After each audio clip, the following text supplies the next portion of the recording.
What is going on, guys? It is Bucky and welcome to your 10th intermediate Java tutorial. And in this tutorial we're going to be going over some more collection methods specifically for a list. So let's quit talking and go ahead and get started. As you can see, go ahead and just import everything from the java.util class because we're going to need a bunch of stuff for it. So might as well just go ahead and import everything.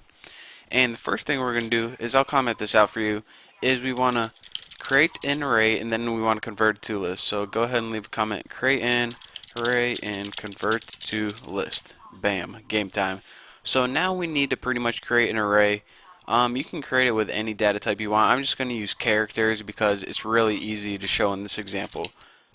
So go ahead and type character, and I'm going to name my array because I feel like it, and just set it equal to any number of characters. It doesn't really matter.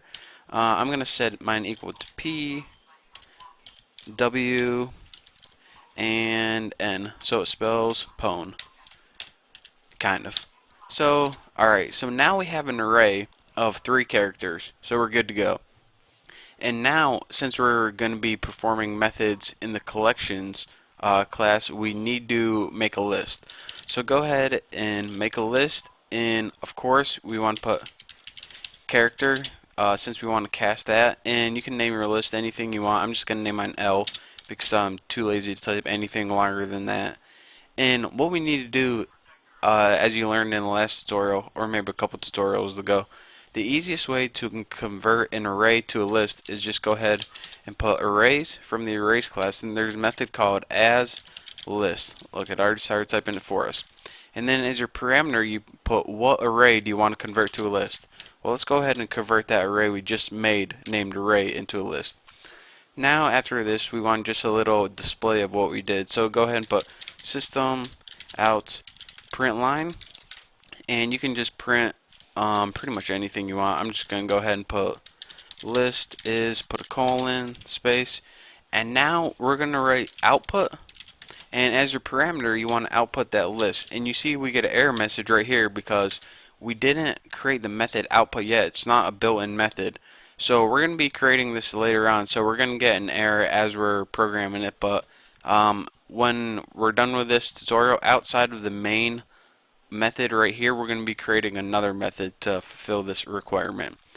So now that we're done with this little chunk of code, what we need to do first is, as promised, call methods from the collections class. And as you know, when you call methods from the collections class, they also apply to lists because lists inherits everything from collections. So let's go ahead and leave another comment and put reverse and print out the list. And make sure you have a couple typos in there because, it just looks cool. And from here we can go ahead and put collections dot reverse, and this is the very first collections method I'm going to tell you. What this method does is pretty much take any collection and reverse it. So go ahead and pass in L, since remember L is a list and a list is a collection, so that's why we're able to do this. And what this does is it alters the list by reversing everything. So let's go ahead and system out print line, and just go ahead and add a little comment, be like after reverse, doesn't matter if you type that right or not. And now we just need to go ahead and output L again, but unlike before where it's just in normal order, it's now going to be reversed if we coded it right. So now we have what we did is we created an array and then we converted it to a list right here, and right here we took that list and reversed everything. So alright, this is pretty cool, but what else can we do to a list? Well, if we ever need a copy of a list, I'm going to show you guys the easiest way to do this. The easiest way probably is to make an array of the exact same size, create that array, or excuse me, convert that array to a list. So now you have an empty list that's the same size as the original, and you can call a method called copy, which pretty much takes everything from the first list and puts it in your new list that you just created. So now they're pretty much the exact same list and you have 2 copies. So now that I told you how to do it, let's go ahead and put the code down. So we're going to create a new array and a new list, and from here just name it character, I'll name it new array for new array, and just go ahead and equal to new character, and for your parameters put 3 since there's 3 characters we're going to be passing in.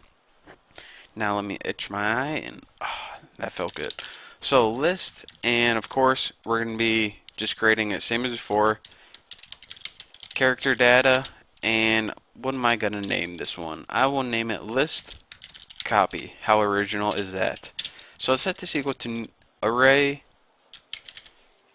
dot as list, same as before, and instead of putting, what did we put last time, array in here, what we want to do is take this new array that we just made, the new array, and now it views this as a list. So now what we're pretty much going to be working with is just list copy right here.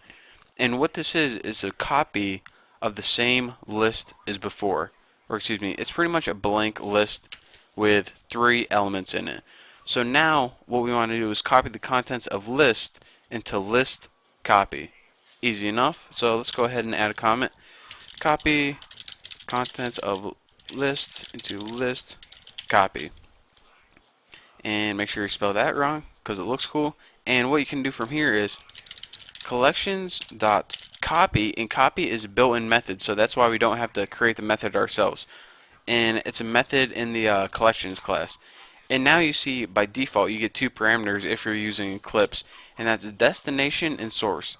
The destination is where you want to copy it to, and we just have this blank list called list copy, so that's where we're going to be. This is what we're going to be populating, list copy, and it says alright, the source is where you want to get the data from. Well, we already have this list that's populated named L, and it already has stuff in it. So let's go ahead and as our source put L.